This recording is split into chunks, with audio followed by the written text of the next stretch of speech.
One engine on this list has been pulled from a wrecked frame, dropped into a custom cafe build, ridden hard for another 80,000 kilometers, and still hasn't been opened.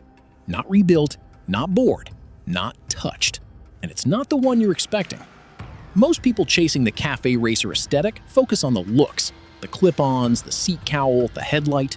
The builders who are still riding 10 years later focused on the engine first. Get that wrong, and you've got a beautiful motorcycle that spends more time on a stand than on the road. Here are 8 Japanese engines that were built tough enough to survive being café'd and keep going long after the build is done. Number 8. Honda CB350 CB360, 1968 to 1976. Most people assume older means fragile. The CB350 twin proves that assumption wrong every single day in garages across the world. The 325cc parallel twin in the CB350 and its slightly larger 356cc sibling in the CB360 uses a 360-degree firing order, meaning both pistons rise and fall together. That sounds like an engineering compromise, and it is.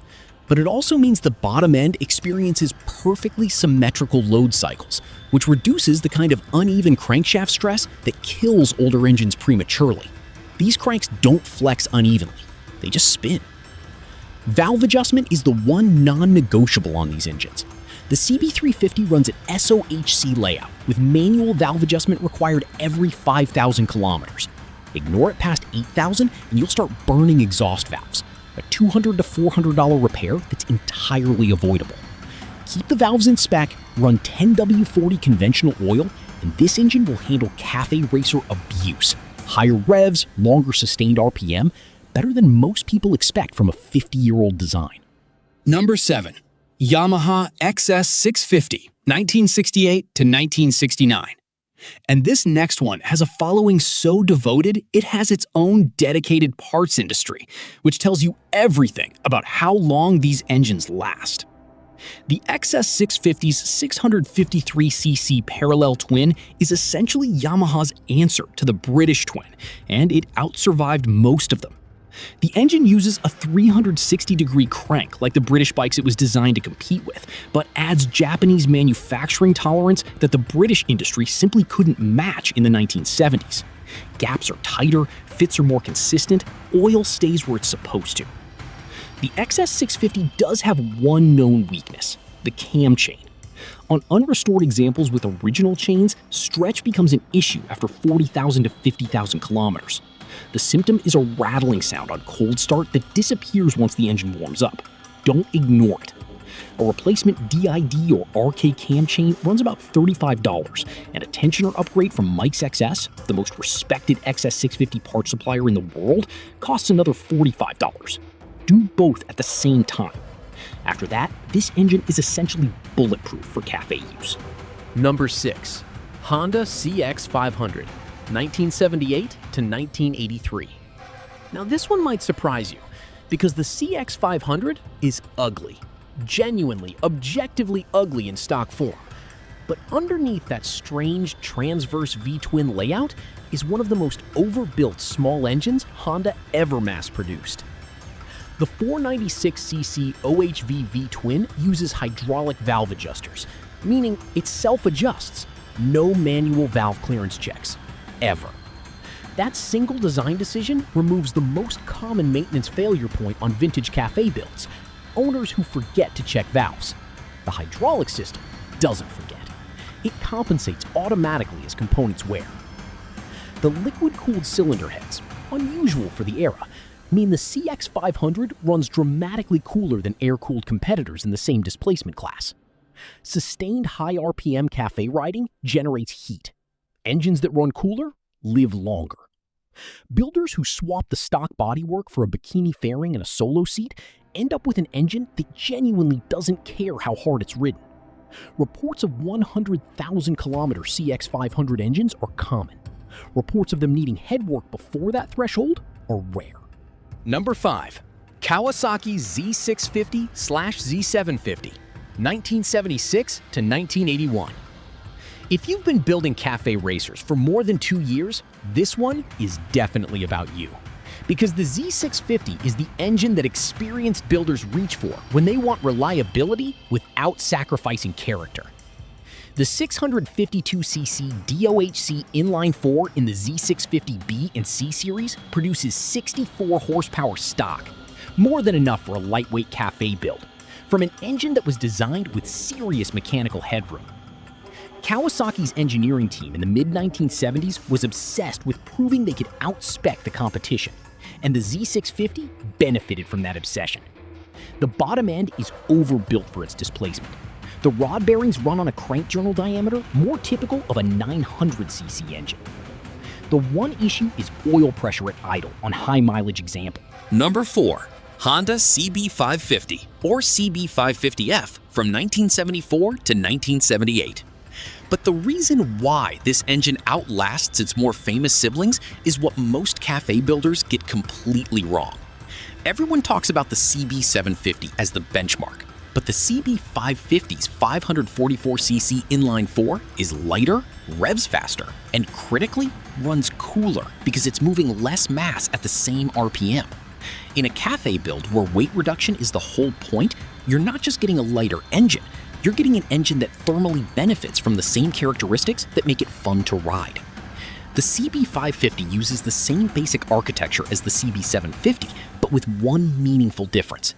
The oil pump flow rate is calibrated for a smaller displacement, which means it circulates oil more completely relative to the engine's internal volume. Cleaner oil circulation means less sludge accumulation in the galleries. Cafe builders who make spirited use of the top end, sustained riding at 7,000 to 8,000 RPM, find the CB550 handles that far better than the CB750 on a heat and wear basis. Change oil every 3,000 kilometers with a 10W40 semi-synthetic, and this engine will handle whatever the build demands. And the next one costs builders money because they keep undervaluing it at purchase and overpaying for it once they realize what they've got. The GS750's 748cc DOHC inline-4 was the engine that proved Suzuki could play in Honda and Kawasaki's league. And to make that statement convincingly, they over-engineered it.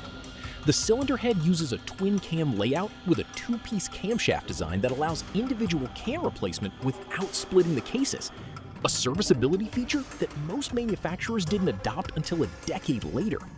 What that means practically is that high-mileage GS750 top ends are cheap and easy to refresh. You're not tearing the whole engine apart for cam wear. The GS850 variant adds shaft drive, which cafe purists often delete in favor of chain conversion, but the engine itself is identical and runs even cooler because the slightly longer primary drive absorbs some harmonic vibration that causes microstress in the GS750 cases over very high mileage. Either engine, properly maintained, will cross 90,000 to 99,000 kilometers without internal work. The only scheduled item most owners overlook: the camshaft end caps need torque checks at 20,000 kilometers. They back out slightly from vibration and cause oil weeping at the head that looks like a gasket failure, but isn't. Now, forget everything I just said for a second, because the GPZ900R doesn't belong in vintage cafe territory by age, but the builder community decided otherwise about 15 years ago and hasn't looked back. The 908cc liquid-cooled DOHC inline-4 in the ZX900A was the most advanced production motorcycle engine on the planet in 1984.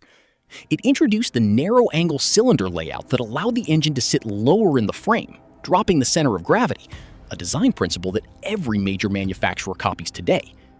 That layout also means better oil drainage back to the sump, which keeps the upper end better lubricated during the high RPM sustained runs that cafe riding demands. These engines run cleanly past 100,000 kilometers with one critical condition: coolant changes every 2 years without exception. The GPZ900R's aluminum cylinder head is sensitive to electrolytic corrosion when coolant degrades past its service life. Degraded coolant turns acidic and starts attacking the head gasket surface from the inside. You won't see it coming until you've got coolant in the oil.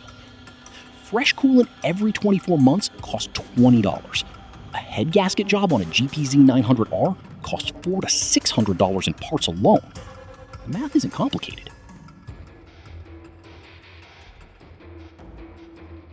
And here we are, the engine that started the modern motorcycle industry and the one with verified builds still running 80,000 kilometers after being yanked from wrecked donor bikes and dropped into cafe frames with no internal work done.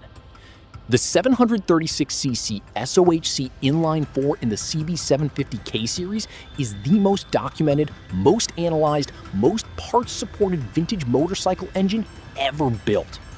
The reason it lasts isn't magic, it's margin. Honda designed this engine to rev to 9,000 RPM. Most cafe builds rarely see sustained RPM above 7,500. That means you're running an engine well inside its design envelope consistently for the life of the build. The one area that genuinely needs attention on any cafe CB750 build, the oil feed to the top end. The stock oil pump on K0 to K2 bikes flows adequately for stock riding. Cafe use, sustained high RPM, hard acceleration, benefits from the K&L Supply oil pump upgrade, which costs $85 and increases flow rate by approximately 20%. Pair that with a full synthetic 10W40 at 3,000 kilometer intervals, and you have an engine that was already legendary, running even better than stock. That's the thing about all 8 engines on this list. They were built with more capability than the original designers ever expected their owners to use. Cafe builds don't stress these engines. They finally give them a reason to show what they were always capable of. One rule ties all of them together. Oil is cheaper. One rule ties all of them together. Oil is cheaper than engine work. Always has been, always will be. If this helped you pick the right heart for your build, or made you appreciate the engine you've already got sitting in that frame, you know what to do.